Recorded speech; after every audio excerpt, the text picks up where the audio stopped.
Oh, happy day. This is Mrs. Klein. Hola, amigo. It's Miss Burkles. And we are here today, you guys, with actually, it's a special. It's a 2-for-1. We are putting lesson 27 called the Aztecs together with lesson 28 for one special podcast. Lesson 28 is all about daily life in the capital city of Tenochtitlan.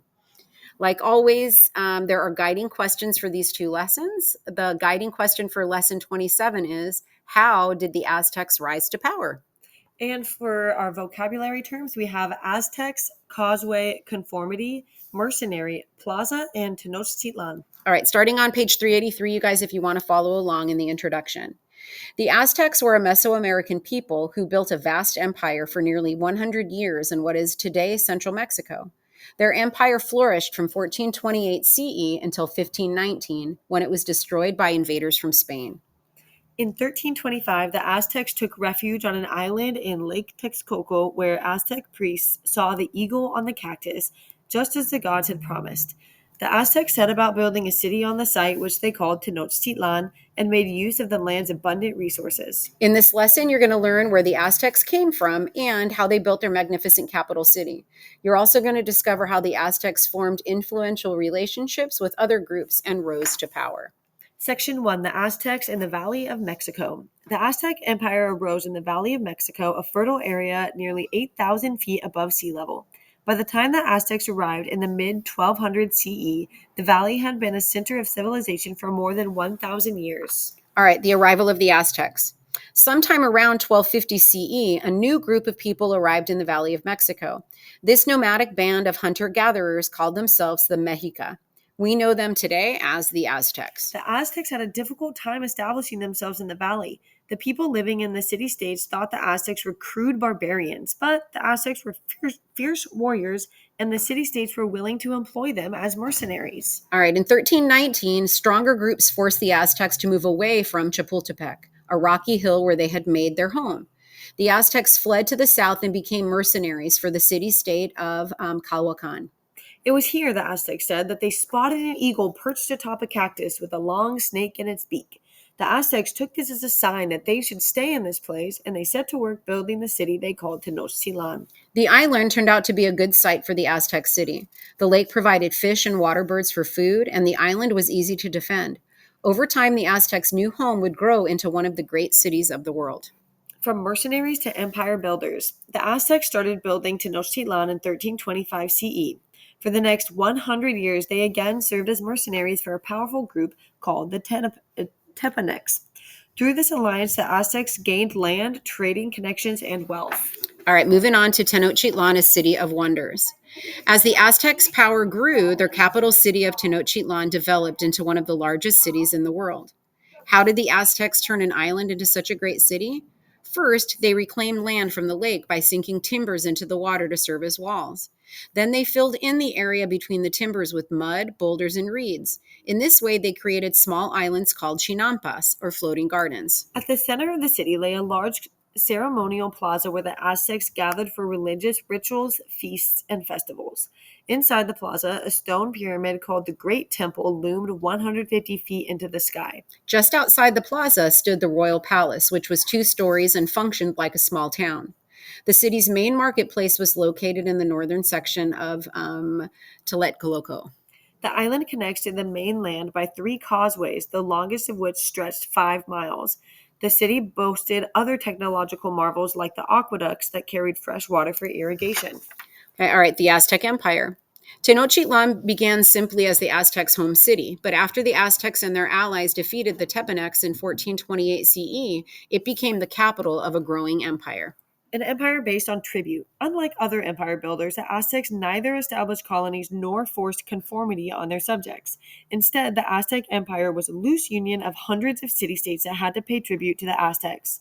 Collecting tribute was the empire's most vital business because they relied on tribute to support Tenochtitlan's huge population. All right, warfare. Warfare was the center of Aztec life. Successful battles allowed Aztecs to increase their sources of tribute and gain additional territory, laborers, and sacrificial victims. The Aztecs made only a few demands on the defeated city. The people had to pay tribute, honor the god Huitzilopochtli, and promise obedience to the Aztec ruler. While these conditions made it easy for the Aztecs to rule, most of the conquered people never thought of themselves as true Aztecs. Eventually, the Spanish would take advantage of that weakness by making allies of the Aztecs' enemies when they invaded Mexico in 1519. All right, you guys, a quick summary of this lesson because now we're wrapping up lesson 27. So the Aztecs arrived in the Valley of Mexico in the mid 1200s, and for a long time they served as mercenaries for and adapted to the gods and culture of more powerful groups, such as the Teotihuacans, Toltecs, and Tepanecs. Tenochtitlan. In 1325, the Aztecs began building their great capital, Tenochtitlan, in Lake Texcoco. They chose the location based on a sign from the gods, an eagle perched on a cactus with a snake in its beak. At its height, the impressive city boasted huge stone temples, canals, and a population greater than any European city of the time. All right, the Aztec Empire began in 1428 when the Aztecs and their allies won a victory against the Tepanecs. The Aztecs went on to conquer most of the Valley of Mexico. Over the next nearly 100 years, the Aztecs expanded their empire through warfare and alliances. Eventually, the empire included hundreds of cities and millions of people who supported the Aztecs through vast amounts of tribute goods. All right, you guys, now we're on lesson 28, page 391, Daily Life in Tenochtitlan. Our guiding question is, what was daily life like for Aztecs in Tenochtitlan? All right, and then there's a few more vocabulary words too, you guys. They are hereditary, polygamy, semi-divine, and ward. In our introduction, the Aztecs built their large empire in central Mexico and governed it from Tenochtitlan, their capital city. In this lesson, you will learn more about how the people of Tenochtitlan lived. You will explore Aztec class structure, marriage, family life, food, markets, religious practices, and recreation. All right, class structure. Aztec society was divided into 5 main social classes. Each class had its own privileges and responsibilities. However, an Aztec status was not fixed. The ruler, the Aztec ruler or emperor, was considered semi divine. The position of ruler was not hereditary as it was in many other societies. All right, the government officials, priests, and military leaders. The emperor was supported by a noble class of government officials, priests, and military leaders. Nobles throughout the large empire ruled cities, collected tribute, or managed the construction of public buildings and roads. Priests conducted all religious rites and served individual gods. The broad class of commoners included several smaller classes. The highest ranking commoners were professional traders called Pochteka. The Pochteka led caravans to distant lands to acquire exotic goods. Below the Pochteka came craftspeople and artisans, such as potters, jewelers, and painters. Most commoners worked as farmers, fishers, laborers, and servants. Instead of owning land, they were loaned plots of land for homes and farms by their calpulli or ward. At the bottom of Aztec society were the slaves. Prisoners of war, lawbreakers, or debtors might be forced into slavery. Aztec slaves had a number of rights, which included owning property, goods, and even other slaves. All right, marriage. Marriage marked an Aztec child's entry into adulthood. Marriages were arranged by the families of the bride and groom. Even among commoners, an Aztec wedding was as elaborate as the families could afford. The Aztecs permitted men to practice polygamy or to have multiple wives. When a marriage was unhappy, either spouse could ask for a divorce. So ladies actually had a little bit of rights. So if they were unhappy, they could get a divorce from their husband. Okay, all right, family life. Men had higher status than women in Aztec society. Within the family, the father was the master of the house. Married women could own property and sell goods, though. Men built the house and worked as farmers or at a craft, while women fixed meals, tended the garden, and looked after livestock. Many Aztec women wove beautiful cloth of many colors. Cloth, so many colors? Yep, cloth. Yep. Mm-hmm. And some made cloaks and patterns of sun designs or with images of shells, fish, cacti, snakes, or butterflies. One of a woman's most important jobs was to have and care for children. Okay? In addition to working, all boys attended school. Section 5, Markets. Markets were an important part of the Aztec economy. Each city in the empire had its own market, usually located in the plaza in front of the town's temple. Instead of using money, Aztecs used a barter system, trading one kind of good for another. Guards watched over the market to make sure sellers acted honestly. The market also had a social purpose for people who went there to meet friends, gossip, and hear the news of the day. Section 6, Religious Practices. Religion was central to Aztec life and society because the Aztecs believed that humans needed the gods for survival. The Aztecs adopted some of their gods from other Mesoamerican groups. The Aztecs' own chief god was Huitzilopochtli, the god of the sun and of war. And in fact, the Aztecs called themselves the people of the sun. The Aztecs saw the sun as a warrior who fought each night against the forces of darkness. The way to keep the sun strong was to offer him nourishment in the form of blood. In Tenochtitlan, up to several thousand people may have gone to sacrificial deaths each year. Just to satisfy their gods to be able to do that. All right, the Aztecs also made sacrifices to other gods. For example, honoring the fire god would include throwing sacrificial victims into a great blaze. Overall, the Aztecs practiced human sacrifice on a much larger scale than other Mesoamerican groups. Section 7, Recreation. One entertainment was Patoli, a game played on a cross-shaped board divided into 52 squares. To move around the board, players threw beans marked with holes similar to dice.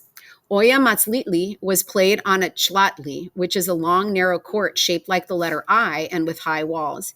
The object was to get a rubber ball through the ring on the other team's side. The Aztecs believed that the Tlachtli court represented the world and that the ball represented a heavenly body.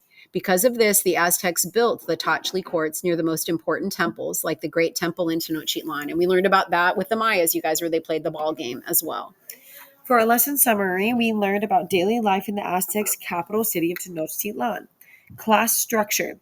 Aztec society had 5 classes. At the top was the ruler and his family, followed by the nobles, priests, and high-ranking warriors.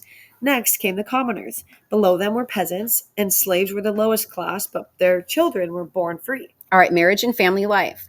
Aztec marriages were arranged. Men married at about 20 and women at about 16. Men had higher status, but both spouses worked to run the home, and women were honored for their ability to give birth. Men farmed and hunted while women raised the children and wove cloth. Children did chores around the house. You guys I just wanted you to think back to like last year when you did your unit on Greece and Rome and on Greece and you were learning about the city states of Sparta and like Sparta and women, their like main goal was to like they wanted to produce more warriors, and it was kind of a similar thing with an Aztec society with Aztec moms. Wow. Food and markets. Maize was the main food, but the Aztecs enjoyed other local and imported foods as well as fish and game. Markets were an important part of Aztec economy. In daily or weekly markets using a barter system, the Aztecs bought and sold everything from food and armor to clothing and slaves. Religious practices. Religion was central to Aztec society. They believed that their chief god, Huitzilopochtli, god of the sun and war, needed blood for nourishment. Because of this, the Aztecs practiced human sacrifice more than other Mesoamerican groups. Recreation. The Aztecs enjoyed games, including a board game called Patoli and a ball game called Olamalitzli. All right, you guys, that is bringing us to the end of lesson 28. That guiding question was, what was daily life like for Aztecs in Tenochtitlan? And our vocabulary: hereditary, polygamy, semi-divine, and ward. All right, you guys, much love. Adios.